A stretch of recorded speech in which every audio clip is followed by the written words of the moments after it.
In the day's other news, Secretary of State Antony Blinken defended U.S. airstrikes on Iranian-backed militia groups in Syria and Iraq. The Pentagon said Sunday's strikes targeted the militia's operational and weapon storage facilities used to carry out drone attacks on U.S. troops in Iraq. During a visit to Rome, Blinken said the U.S. acted in self-defense and sent a clear message.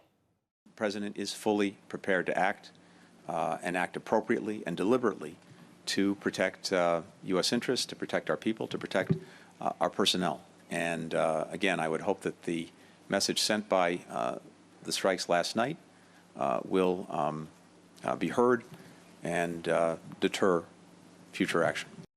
Hours later, a U.S. military spokesman confirmed multiple rockets targeted U.S. forces in Syria, but there were no immediate reports of injuries nor damage. President Biden welcomed outgoing Israeli President Reuven Rivlin in the White House today. Mr. Biden reaffirmed U.S. support for Israel and insisted that Iran will never obtain a nuclear weapon on his watch. He also said he looks forward to meeting the new Israeli Prime Minister Naftali Bennett soon.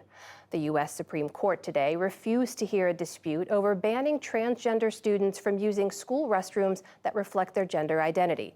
The justices rejected a Virginia school board's appeal, leaving in place lower court rulings that found the policy was unconstitutional.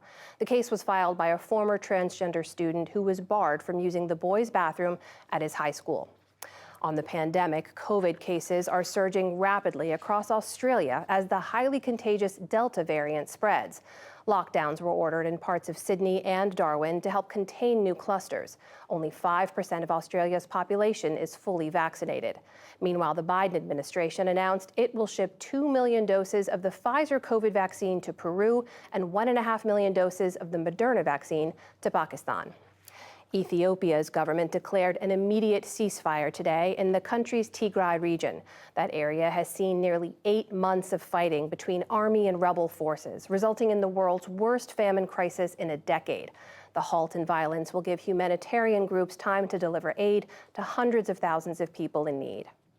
A new report out today from the United Nations Human Rights Chief is calling on the world to end systemic racism. The report focused on centuries of mistreatment toward Africans and people of African descent.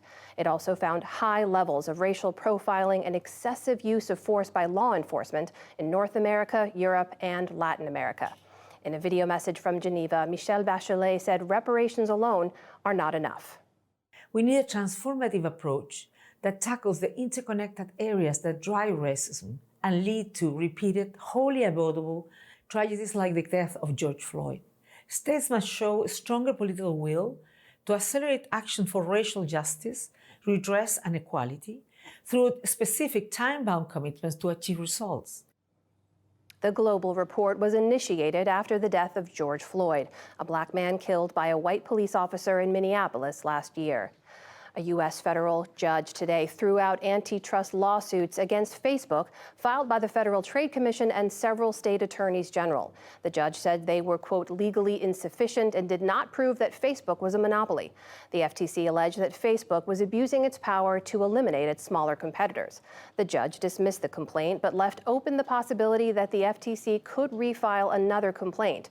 The FTC said it's, quote, assessing the best option forward. E-cigarette maker Juul, meanwhile, has agreed to pay $40 million to North Carolina to settle a lawsuit claiming it marketed its products to young people. The state accused the company of downplaying the harm its high nicotine products can cause and creating an epidemic of addiction among teenagers. Similar lawsuits are pending in 13 other states and the District of Columbia. One of the National Collegiate Athletic Association's top panels today recommended allowing college athletes to profit off their name, image, and likeness. That means student athletes could make money off endorsements, autograph signings, and social media. The recommendation comes just 3 days before new laws were set to go into effect in several states, making that possible.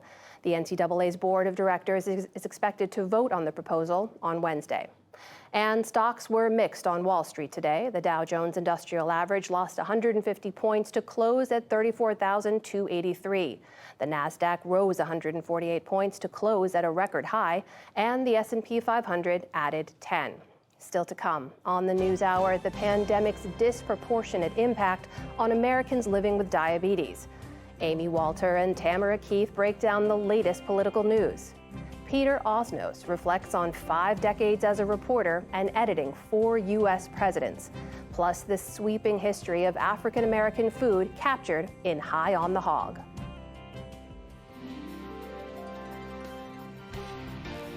This is the PBS NewsHour from WETA Studios in Washington and in the West from the Walter Cronkite School of Journalism at Arizona State University.